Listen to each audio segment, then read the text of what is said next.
Apprendre à gérer le budget de l'État pour assurer la transition écologique, c'est le défi que se sont lancés les participants à ce hackathon.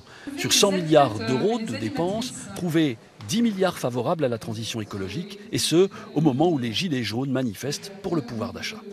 La question qui est posée aux participants, 15 équipes de 10 citoyens, c'est de voir comment cette transition écologique peut être financée sans accroître les inégalités, voire en les réduisant. Donc c'est un défi qui est colossal.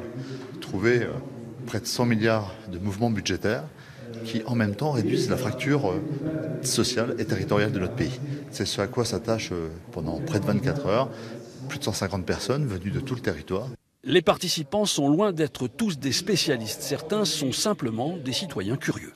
C'est pas quelque chose auquel je m'intéressais avant, mais j'ai si quand même favorisé tout ce qui est le circuit court et taxer les grandes empreintes carbone, les avions, les bateaux, tout ça.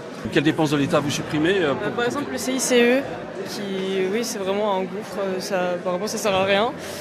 Il y avait plusieurs...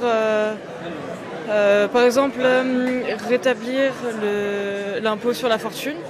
Il y a plusieurs impôts comme ça. Le défi est d'autant plus grand qu'il s'agit d'assurer la transition écologique tout en évitant les inégalités. D'où l'idée de redistribuer l'argent. C'est des mécaniques qui semblent un peu absurdes. Donc on prend de l'argent d'un côté en taxant le carbone, le combustible, etc. Et on le redonne tout de suite de l'autre aux gens. Mais en fait, c'est comme ça qu'on change quand même les comportements. Les participants auront eu le temps de mieux peser le poids des décisions budgétaires sur l'écologie et les inégalités.